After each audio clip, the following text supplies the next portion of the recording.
Hey everyone, it's James from Creators, and today I'm showing you how to use the new Pattern Pro cutter. So let's dive right in. Off the bat, there's three things that you're going to be working with. There's the small screw, which holds the blade on.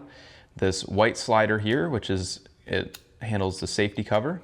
So when it's pushed forward, the safety cover is engaged. So if you leave the cutter on the table and you bump into it, you won't cut your hand. And then when you're ready to cut, you just pull it back. And the next screw is this large screw here, so all you got to do is loosen this. And there's these little teeth here, which are clocked at about 15-degree increments, so you can change the grip depending on what you want to cut with. So there's pistol grip, pencil grip, inverse pistol grip, and then also the same thing applies for lefties out there. So really, one thing you could do to kind of just find what feels comfortable for you is to just have the screw loose so that this cutting head just kind of moves freely. And just kind of hold it. You can see if you like the pencil style.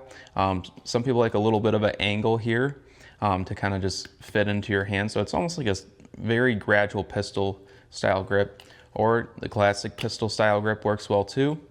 Or for a lot of leverage, because the cutter's going into the palm of your hand here, I kind of like to use the reverse pistol grip sometimes, but I like using the pencil grip for kind of fine little detailed items because you have some pretty good maneuverability and control.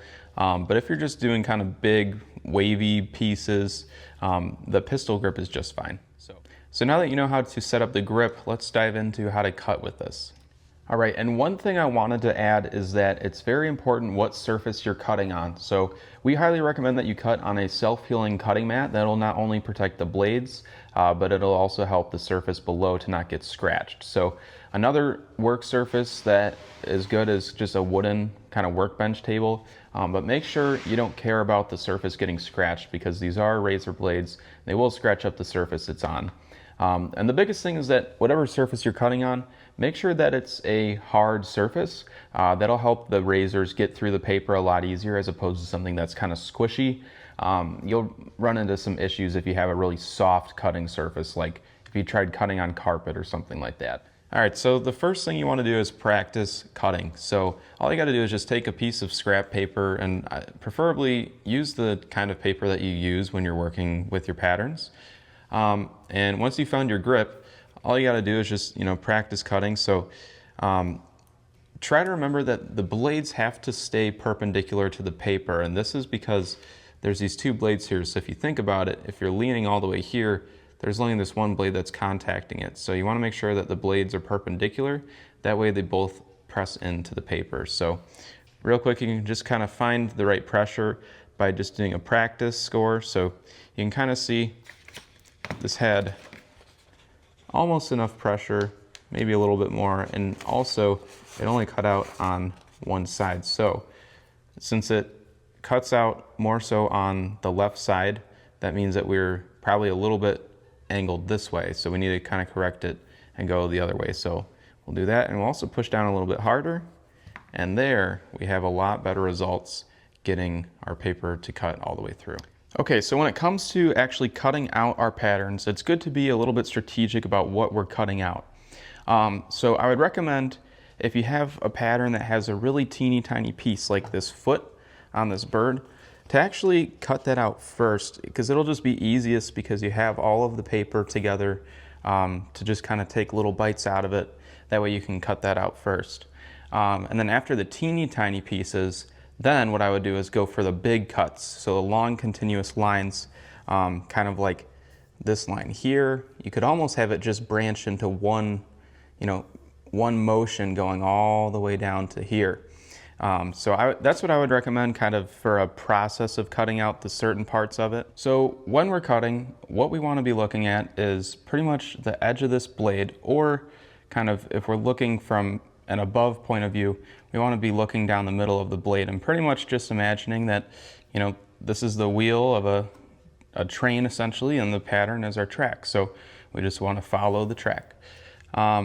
So there's a few different kind of ways you can look at it. And that's one is kind of coming at the side and kind of looking at this angle and just lining the blade up to the edge of the pattern. I'm not pushing down, but just lining it up to the edge of the pattern and then following it that way.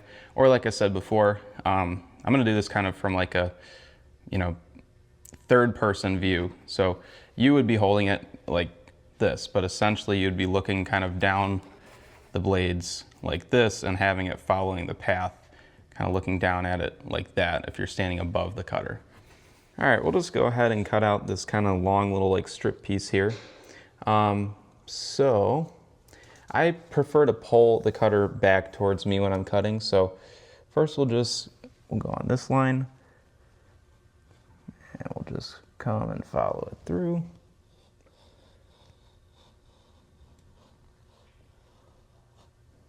There we go. And then we'll just hit it from this side.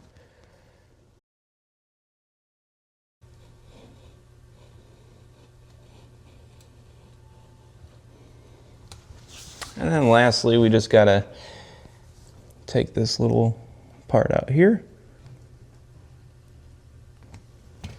And out drops our pattern piece, right?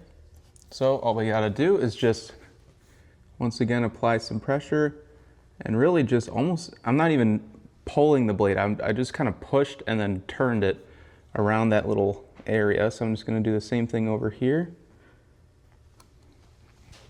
And then also, we're gonna do the same thing right at the bottom. Now, it might help to use an X-Acto knife too for these really teeny tiny pieces. There we go. So here we have that super teeny tiny piece. So here's a quick tip for when we're cutting straight lines. I would highly suggest using our Zero Mark ruler. It comes with the Beetle Bit system or the Strip Pro. Or we just sell them individually, but I would highly recommend getting this because it's a thin ruler. It's only about 2 millimeters thick.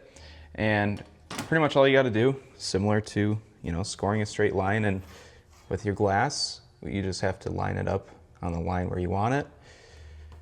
Put some pressure down, and then simply just bring the blade up to the edge of the ruler, apply some pressure,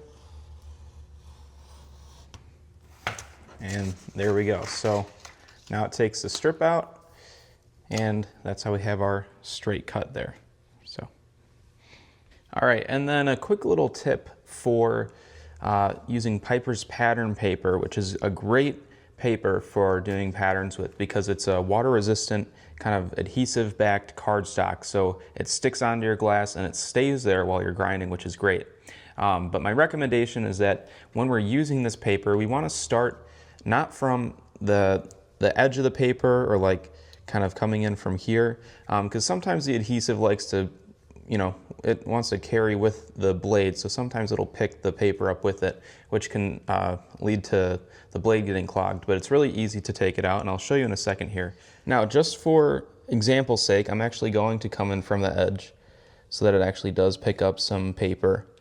And I realize I just ruined our pattern by doing that, but this is just an example. So you can either take a kind of horseshoe nail that you use with your projects or a push pin. Either of these will work, but it's just good for getting down into that crack. So we can kind of just push our push pin in here and just dig that paper out. And once it's lifted up, you can carefully kind of drag it, you can grab it and pull the paper out, and then that's all you got to do to clear any clogs like that. So it's really easy to do, and sometimes over time paper will kind of just get built up in here. So if you want, occasionally you can just take a little push pin and just put it in between the blades and just kind of clear it out a little bit, and that'll just help you when you're cutting.